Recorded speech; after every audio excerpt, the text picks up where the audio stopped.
अमेरिकी वैज्ञानिकों ने विज्ञान और तकनीक की दुनिया में एक ऐसा कारनामा कर दिखाया है जिसे सुनकर हर कोई हैरान रह जाएगा। यह कारनामा है 13 साल पहले विलुप्त हो चुके एक खतरनाक शिकारी जानवर डायर वुल्फ को दोबारा धरती पर लाना। अगर वैज्ञानिक 13 साल पहले विलुप्त हो चुके डायर वुल्फ को दोबारा जन्म दे सकते हैं, तो यह सवाल उठना लाजमी है कि क्या भविष्य में इंसान को भी दोबारा जिंदा किया जा सकता है। इस वीडियो में हम आपको यह भी जानकारी देंगे। डायर वुल्फ एक विशालकाय भेड़िया होता था जो ताकत, आकार और शिकार करने की क्षमता में आज के ग्रे वुल्फ से कहीं ज्यादा आगे था। इसकी खासियत थी इसका चौड़ा सिर, मजबूत जबड़े और घना सफेद फर, जो इसे उत्तरी अमेरिका के बर्फीले जंगलों में शिकार करने के लिए पूरी तरह सक्षम बनाता था। इस असंभव से लगने वाले मिशन को संभव किया है अमेरिका के डलास स्थित एक बायोटेक्नोलॉजी कंपनी कोडोसल बायोसाइंसेज। इस कंपनी ने क्लोनिंग, जीन एडिटिंग और पुराने डीएनए के विश्लेषण के जरिए इस विलुप्त जानवर को दोबारा जीवन दिया है। कंपनी ने ओहायो की शेरिडन गुफा से 13 साल पुराने डायर वुल्फ के दांत और इडाहों से 72 साल पुरानी खोपड़ी का इस्तेमाल किया। इनसे वैज्ञानिकों ने सावधानीपूर्वक डीएनए निकाला और उस डीएनए से उन्होंने 2 हाई क्वालिटी जीनोम तैयार किए। इस काम में महीनों की मेहनत, अत्याधुनिक मशीनें और विशेषज्ञों की एक बड़ी टीम शामिल थी। जीनोम तैयार करने के बाद वैज्ञानिकों ने डायर वुल्फ की विशेषताओं को और गहराई से समझने के लिए उस डीएनए को आज के ग्रे वुल्फ, लोमड़ी और जैकाल के जीनोम से तुलना की। इस तुलना के आधार पर उन्होंने उन 20 महत्वपूर्ण जेनेटिक बिंदुओं को पहचाना जो डायर वुल्फ को खास बनाते हैं, जैसे उसका सफेद घना फर, लंबा शरीर, मजबूत हड्डियां और अत्यधिक ठंड में जीवित रहने की क्षमता। इसके बाद क्रिस्पर नाम की एक जीन एडिटिंग तकनीक का इस्तेमाल करते हुए उन्होंने ग्रे वुल्फ की कोशिकाओं में इन 20 बदलावों को डाला। इस प्रक्रिया को बार बार दोहराया गया ताकि पूरी तरह शुद्ध और सुरक्षित भ्रूण तैयार किया जा सके। जब वैज्ञानिकों को भरोसा हो गया कि उनका तैयार किया गया भ्रूण पूरी तरह डायर वुल्फ के गुणों को दर्शाता है, तब उन्होंने इन भ्रूणों को मिक्स ब्रीड नस्ल की हाउंड कुत्तियों के गर्भ में ट्रांसप्लांट किया।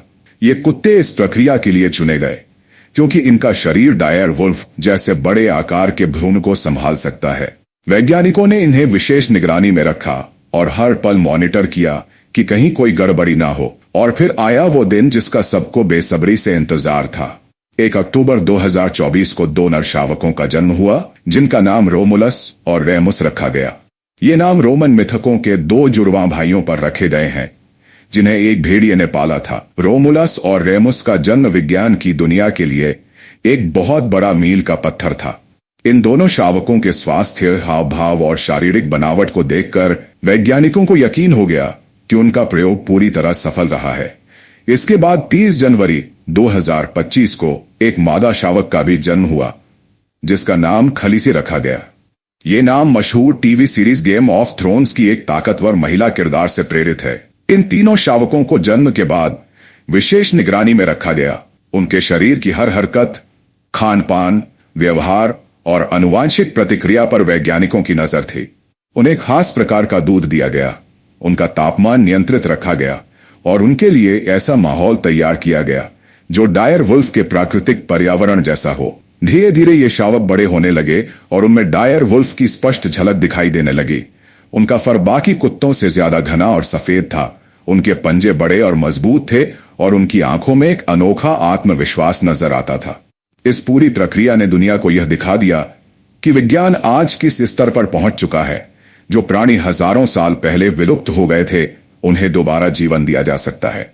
हालांकि यह तकनीक बहुत जटिल, खर्चीली और जोखिम से भरी हुई है, लेकिन इसका भविष्य बहुत व्यापक हो सकता है। कोडोसल बायोसाइंसेज ने इससे पहले भी मैमथ और डोडो जैसे विलुप्त जानवरों को वापस लाने की कोशिशें की थीं। डायर वुल्फ का सफल जन्म उनकी सबसे बड़ी उपलब्धियों में से एक है। अब सवाल उठता है कि क्या इन डायर वुल्फ को जंगलों में छोड़ा जाएगा? क्या ये आज के जानवरों के साथ रह पाएंगे? वैज्ञानिकों का कहना है कि फिलहाल इनका उद्देश्य केवल अनुसंधान और शिक्षा है। इन शावकों को वन्य जीवन में छोड़ने का कोई इरादा नहीं है, क्योंकि उनका व्यवहार और अनुकूलन क्षमता अभी पूरी तरह से समझी नहीं गई है। इसके अलावा उन्हें वर्तमान पारिस्थितिकी तंत्र में लाना जोखिम भरा भी हो सकता है। इसलिए फिलहाल ये शावक एक सुरक्षित और नियंत्रित माहौल में ही रहेंगे। इस परियोजना से एक और महत्वपूर्ण सवाल उभरता है, क्या विलुप्त प्रजातियों को वापस लाना नैतिक रूप से सही है? कुछ लोगों का मानना है कि यह प्रकृति के नियमों के खिलाफ है। अगर कोई प्रजाति विलुप्त हो गई थी तो शायद उसका कोई कारण था। वहीं कुछ लोगों का कहना है कि अगर हम अपनी तकनीक से उन प्रजातियों को वापस ला सकते हैं और उनके जीवन को बेहतर बना सकते हैं तो यह मानवता के लिए गर्व की बात है।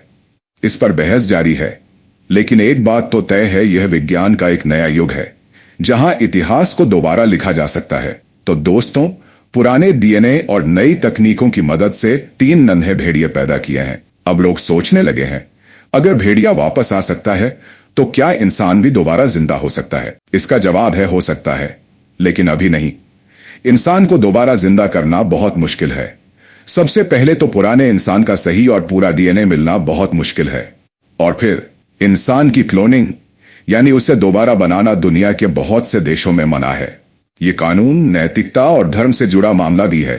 मान लो किसी इंसान की कॉपी बना भी ली गई तो क्या वह वही इंसान होगा? शायद नहीं, क्योंकि उसकी यादें, सोच और अनुभव नहीं लौट सकते। वो बस दिखने में वही होगा। पर असल में अलग कुछ वैज्ञानिक ऐसी तकनीकों पर काम कर रहे हैं जिसमें इंसान के दिमाग की सोच और यादें कंप्यूटर में सेव की जा सकें। कुछ लोग मरने के बाद अपने शरीर को फ्रीज करवाते हैं इस उम्मीद में कि भविष्य में उन्हें दोबारा जिंदा किया जा सके। तो फिलहाल इंसान को दोबारा जिंदा करना सिर्फ एक सपना है, लेकिन जिस तरह विज्ञान आगे बढ़ रहा है, हो सकता है आने वाले समय में यह सपना भी सच हो जाए। अभी हम सिर्फ शुरुआत में हैं और भविष्य बहुत रोमांचक हो सकता है। बता दें कि डायर वुल्फ की वापसी ने कई और सवालों को जन्म दिया है। क्या हम जल्द ही डायनासोर को भी वापस देख पाएंगे? क्या उन प्रजातियों को बचाया जा सकता है जो अब विलुप्त होने की कगार पर हैं? कोलोसल बायोसाइंसेज और अन्य बायोटेक कंपनियां अब इस दिशा में और तेजी से काम कर रही हैं। वे न केवल विलुप्त प्रजातियों को वापस लाने पर ध्यान दे रही हैं, बल्कि उन प्रजातियों के जीन को संरक्षित करने पर भी काम कर रही हैं जो वर्तमान में संकट में हैं।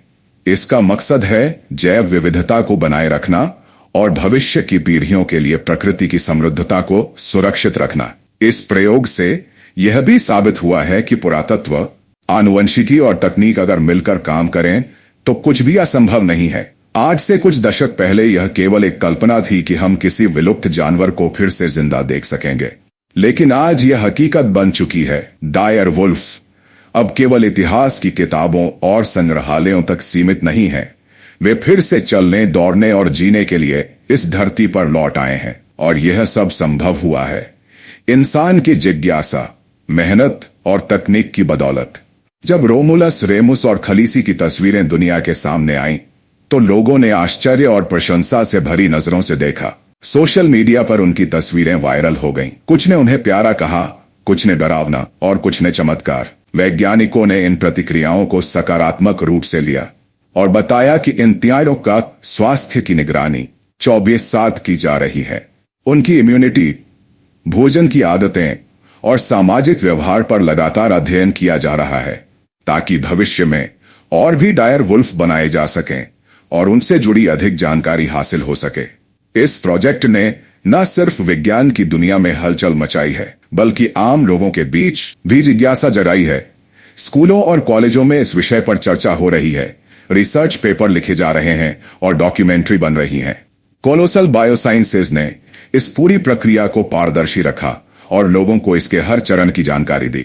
इससे वैज्ञानिकों और आम जनता के बीच का फासला भी थोड़ा कम हुआ है। लोग अब विज्ञान को एक रहस्यमय विषय नहीं, बल्कि कुछ ऐसा मानने लगे हैं जो उनकी रोजमर्रा की जिंदगी को प्रभावित कर सकता है। भविष्य में जब हम पीछे मुड़कर इस समय को देखेंगे तो शायद यह कहा जाएगा कि यह वो दौर था जब इंसान ने प्रकृति के इतिहास को पलट दिया। डायर वुल्फ का जन्म सिर्फ एक प्रयोग नहीं, बल्कि एक संकेत है कि अगर इंसान चाहे तो वह खोई हुई चीजों को वापस ला सकता है, चाहे वह जीव हो, संस्कृति हो या परंपराएं। यह विश्वास, यह जिद और यह कोशिश ही मानवता की सबसे बड़ी ताकत है।